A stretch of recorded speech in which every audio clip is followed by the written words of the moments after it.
Hi guys, Liz here, aka Isabel Sharon, aka Liz for Paris Adored, aka Bondi Babe, and all my bots. I can't even get my words out. I'm here at the lovely. I know I visited it quite a few times, but I just love this place, and I just decided I'd come and sit here by the water's edge. Excuse if there's any noise, but my cat Bondi is just annoying me at the moment. He just wants my attention, so he's been trying to flick books off my computer table. He's even tried to take my iPad and flick it, and I've got this audio box for recording, and he's tried to lift up the headset to that, which is just like, mate, I'm going to put that on your ears and see if you like it. Maybe he wants to do some sort of like, mixing or something. I'm not really sure. But he's now sitting here looking at me thinking, bitch. I'm sure that's what he thinks, bitch. Anyhow, right, today, like I said before, I just have a topic that I talk about when I come on with Coffee with Isa. And I guess what I wanted to talk about is the topic that's on everybody's lips right now. Everybody's lips. Sexual harassment. Yeah. Sexual harassment in the workplace. Do you know what? Oh, there comes my other cat meowing away. Good God. Oh no, it's not. It's the next door neighbours. Sounded like a cat. Anyhow, back to the topic in hand. Sexual harassment. It has been all over the news. Obviously, that very famous film producer dude, whose name I won't mention in case I get sued or something like that. I'm not silly. But over here in the UK, it's now hit Parliament. Oh God, they're all coming out now. All the sexual harassment cases, and you just think to yourself, wow, it never ever stopped. I mean, that's the fact. It never ever stopped. It never went away from all those years ago when I was a young girl starting in the workforce, and I believe you me, I did suffer extreme sexual harassment, and I have done most of my life until recently because no one messes with me now. But I honestly thought that in this day and age, that sort of thing doesn't go on anymore. In fact, I honestly believe that, come after the 80s and you went into the 90s, that just didn't happen anymore. And I'm so shocked with what's coming out in the press, because it's just like, wow, this is just huge. This is still going on, and no one's learned anything. They haven't. And it really troubles me. My own experience of this, when I first started working, I worked for a company in Sydney, and it was run by men. So I was the only female there. It was a strange kind of role. I was PA. And at the same time, I was hair treater. Now, let me explain to you. I worked for a company that was treating men for male pattern baldness. I know. And back then, in the 80s, or late 80s, it was the early 80s. Oh my God. That's how old I am. Okay. Back then, men were trying to conquer the fact that they were going bald. It was such a big deal. It wasn't fashionable to be bald or a skinhead back then, unless you were a punk. So men were really trying. And I worked for this company, and you know what? I even believed it when I started there, that, oh my God, they can cure baldness. Oh God, no. And do you know what? We used to sell these shampoos and conditioners and stuff for the men, and it used to be bottled out the back. I'd have to bottle it, and I honestly believed that what I was selling people was correct.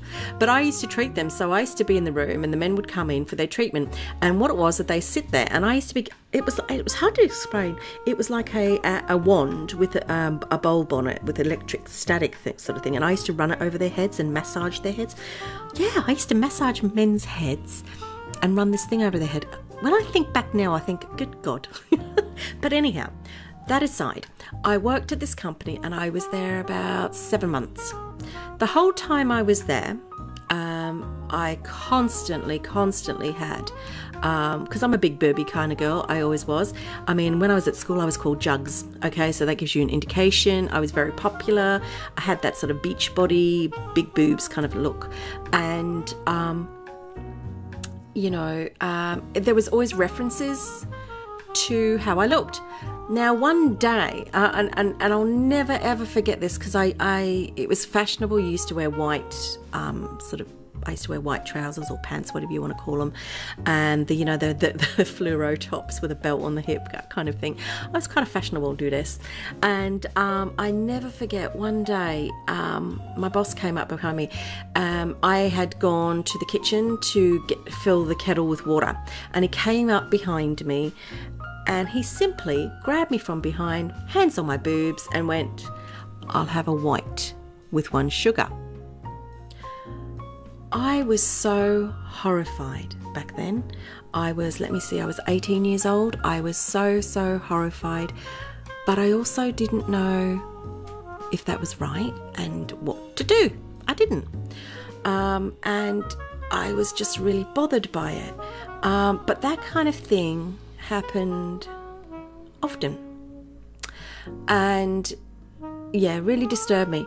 And then my next experience with the same company and the same man happened, I think it was about 2 months later after the first incident. A current affairs show. I know. I've been on a current affairs show.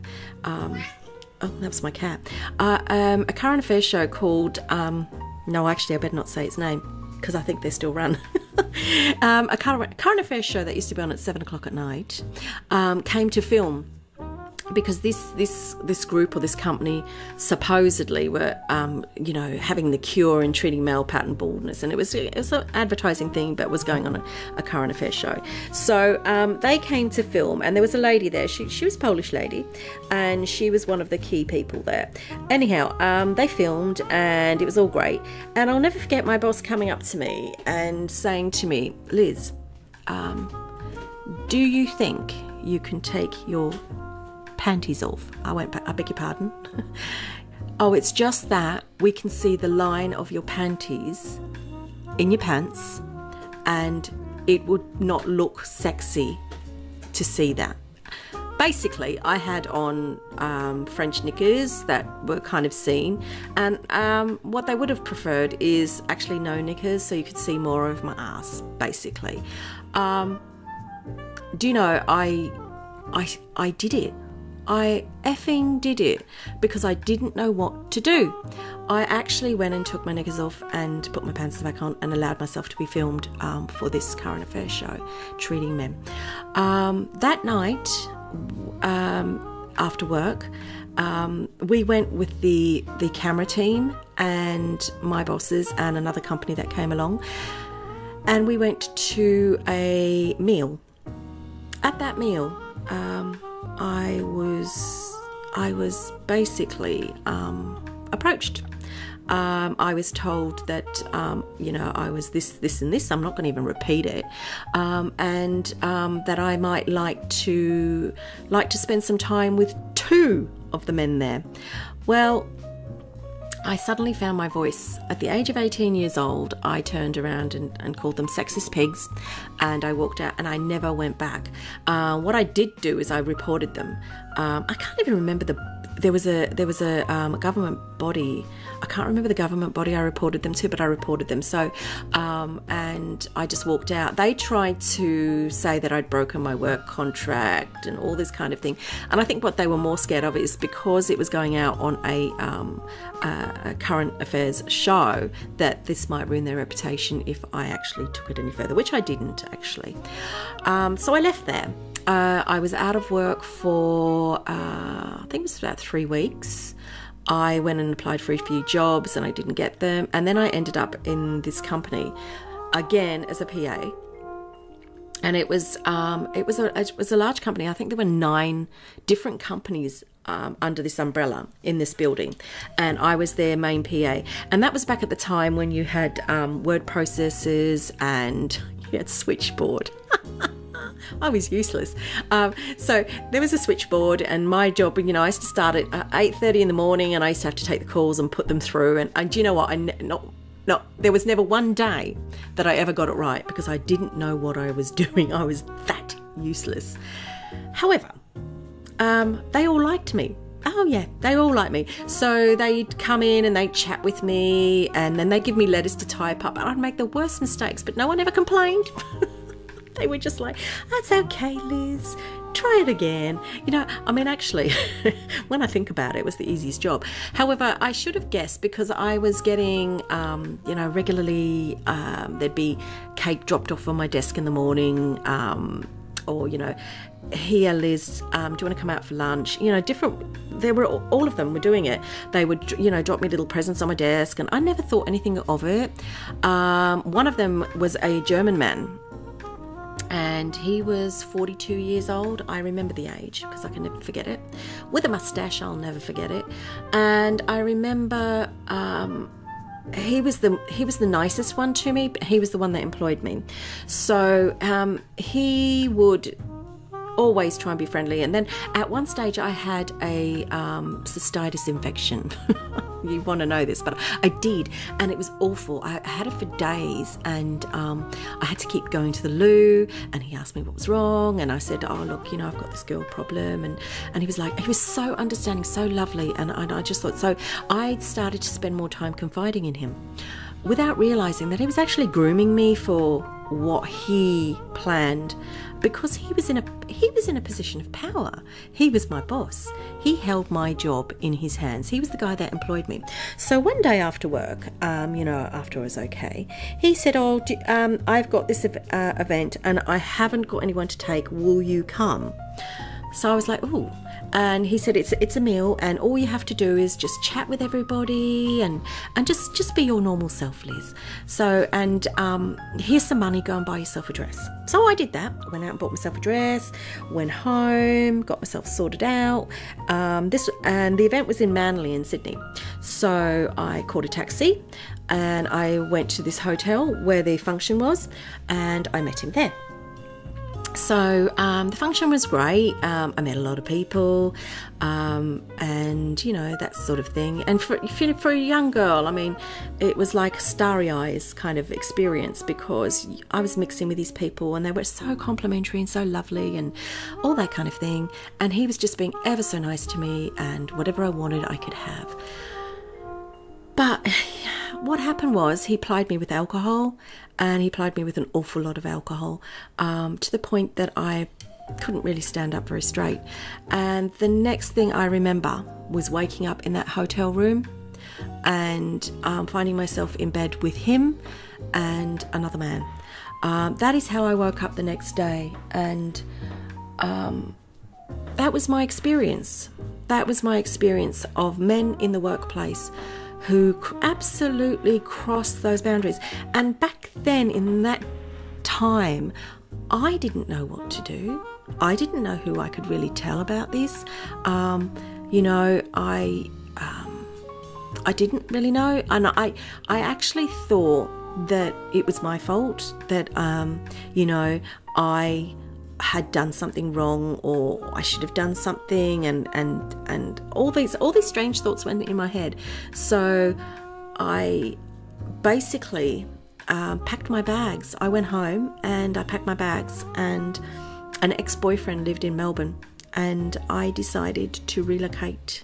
And I basically the next day left my apartment that I was sharing, just walked out with a big holdall with my clothes in it, and I moved to Melbourne, and that's where I stayed until I came to England.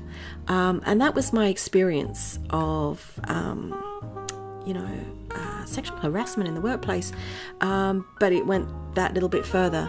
And when I see these stories coming out now, I'm actually really shocked, because I mean, with all the knowledge that I've got since that happened to me when I was a young woman, God help any man or woman, because I mean, it works both ways. It's not just all men. Women do it too, and I see it all the time. God help anybody that treats me any differently or makes me feel uncomfortable in the workplace because of sexuality or them crossing my boundaries. I swear to God, their little fingers would not last on their hands if they were to do that. But that's because I have grown into a strong woman. I'm a strong woman in many ways, but I'm also a sap of a woman. I mean, my kids can walk all over me most of the time, and I tolerate a lot of things. But something like that, you can't do that to me anymore. But it bothers me that actually it's 2017 and there's stories coming out of people now. And I don't know what they're teaching young people at school these days. I have to ask this. What are they teaching them that they still come out of education? And what are parents teaching their children? What are they teaching them that allows them to feel that they're not empowered? Education starts at home, education in the schools. You should be taught that you do not have to tolerate any of this. This is something that should have died out in the 80s when it happened to me. It should have been dead by now. It should not be existing in this modern day and age. And I'm so disgusted to see that this is still going on. And I'm so disgusted that people have been getting away with this. How can they have got away with this for so long? And now it's all coming out, and it's so grubby. It's so grubby, and I just think, wow. Is there any place in our lives that we can go with confidence that it's untainted and it's safe and without fear of things happening to us? Is there any part of our existences that we can do that? Because I mean, a lot of people suffer this kind of thing at home, or they suffer it in the workplace, or they just suffer it in the street. I mean, wolf whistles in the street. I mean, there was a time. Don't get me wrong, I liked a good wolf whistle. An actual fact, I don't mind one now. I just have to ask them to do it because I'm not 21 anymore. However, there was a time I didn't like being wolf whistled at because it intimidated me. And then that's the thing, intimidation of a person of the opposite sex is terrible. But I also think education is missing because some of these men are not being taught. They are not being taught what the boundaries are, how they should behave. People have forgotten to continue to do that. We went through a phase so many years ago where we learnt, actually that's not right. You shouldn't treat people like this. And then it was a topic that sort of like went, and then no one's bothered to continue that education. And I think it's so important that education continues at school, at home. People have to continue to be educated that there are behaviours. There are acceptable behaviours and there are certainly non-acceptable behaviours. And what's not acceptable is this kind of thing. And right now, at this minute, as everyone knows, I'm a union rep. And I can tell you right now, at this very minute, I'm actually supporting someone who is going through exactly this. And it makes me so angry. And you know what's happened? They're not dealing with it seriously because, she should have said something. Hang on a minute. She didn't say anything. Like many women don't say anything, or men, because let's be clear, women do it too. They don't say anything because they're worried about their jobs. They worried no one will believe them.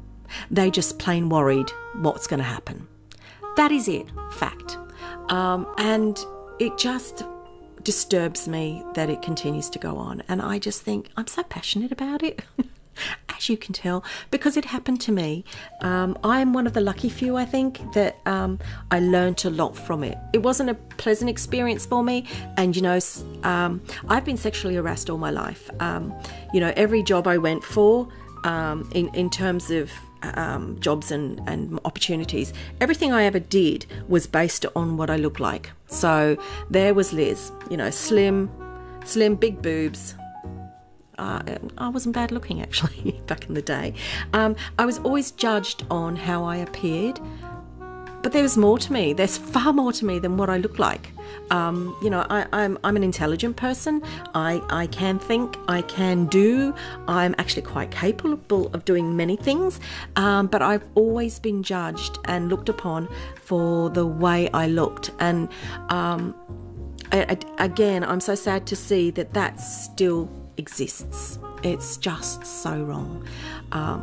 Yeah, I remember 2 years ago at my company, they decided we've got an intranet system, and on the intranet system is our contact details, not for the public, but you know, in the company. Now, bearing in mind, there's probably about 3,500, 400,000 staff that work for who I work for.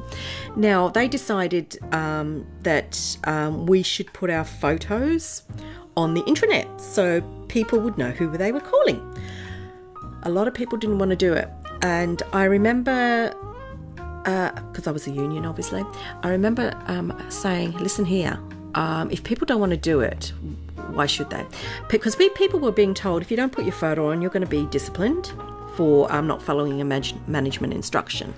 And I fought the case that actually, no. If someone doesn't want to have their photograph for everyone to see, that's their choice. We all have to wear photographs on security tags that we walk around with. That's fine, because that identifies you. But actually, someone that works, you know, 3 miles or whatever down the road, when they make a quick phone call or whatever, they don't actually need to see me. All they should be interested in is what they're doing. So, and there were quite a few people, and people were told they were going to be disciplined. And so I kind of fought the case, and I said, listen here, you don't know all the staff that work here. You don't know their intentions. You don't know what kind of people they are. You don't know what they're going to do with people's photos. And I was told, oh, they can't do anything with the photos, Liz, because they can't save them. So I actually went and saved all the corporate directors' photos and sent them to them in an email. And I said, if I can save your photos from the intranet, that means everybody can. And then I pointed them in the direction of a website that my photo had been emblazoned on. And I said, so you tell me that I can't go and do that to your photo. Point taken, it is. The fact is, you know, I was concerned about people's rights to their privacy and about their photo, which is their data, getting out. But what I was also concerned about is actually when you look up someone and you call them for a different matter at work, in the workplace, why is it important to see what they look like? Now with me, we've gone onto a Skype system. So the photo goes, so when you're making the phone calls, the photo actually that you've got on the system, and I don't mind my photo being on there, I don't care personally, but the photo actually, when you make the Skype call, appears on their screen. Now, if anyone's got Skype business, you'll understand how big it is. So one day, not so long ago, a couple of weeks ago, someone from the IT department rang me because I was having problems with my computer. And he rang me, and all I saw was this hunk phoning my screen. I was just like, and I'm pointing to my colleague going, so I answered the phone. Equally, on the other side, I could hear a male colleague of his going, she's hot. Now, yeah, I didn't mind that personally. I didn't mind that because I think at my age, well, it's nice to be thought of as hot. But that isn't right. My call should not be judged on what I look like. That shouldn't matter. And in actual fact, you shouldn't be commenting about what I look like. It doesn't matter. And that's in the workplace. So it's little things like that that just sort of kind of like inflate kind of this sort of situation. But yeah, so I just wanted to address that thing that's been in the media, because it's not just all the actresses of the world, and it's not just pop stars it happens to.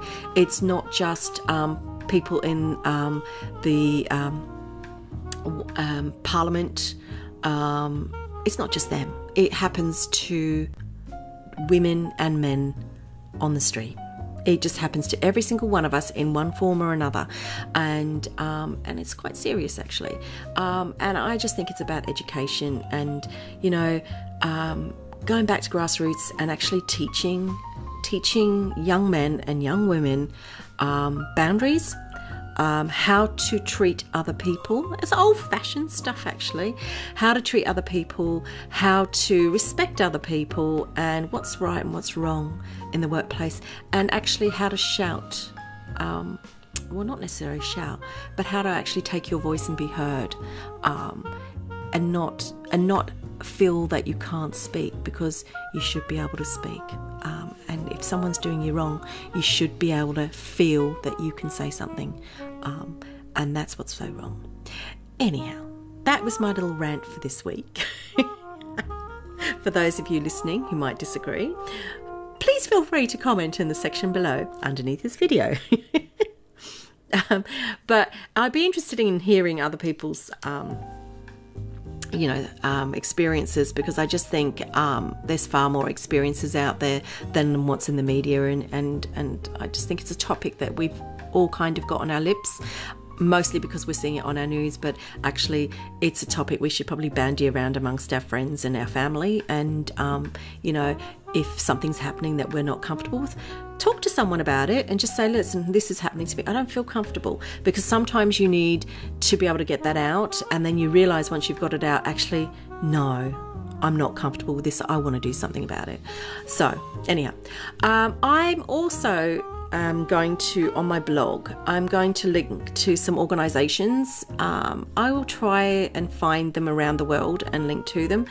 And I'm going to link to some organisations that people can contact if they need to talk to anyone about things like this, because it's important. Everybody has someone to talk to. Not everyone has family or friends that they're close to that they feel they can talk to. So I'm just going to pinpoint you in the directions of places that you can go to. And also in the virtual world, sometimes we form friendships in there, and sometimes we can trust people. This kind of thing happens in the virtual world as well. You know, predators come into the virtual world. If you feel that someone is bothering you or overstepping their mark in the way they behave about you as a female or a male, tell someone. Don't keep their dirty little secret for them. Tell someone, because the sooner you tell someone, the sooner something gets done about them. Anyhow, all I can left to say is I hope that you got something out of this, and I hope that you don't mind me talking about some of this real stuff, because I think it's really important. I don't want to talk about fashion all the time. Like I say, Coffee with Isa is to talk about things, life, and stuff like that. And certainly if you're interested in coming back and listening to it again, feel free to subscribe. Yeah, I know I'm going to say that. Feel free to subscribe. I'm going to start doing that now at the end of every video. Feel free to subscribe and come back again next Monday and listen to Coffee with Isa. All that's left for me to say is have a truly wonderful week, and look out for the people around you. And if you notice anything's wrong, ask them, listen to them. Take care. Bye-bye.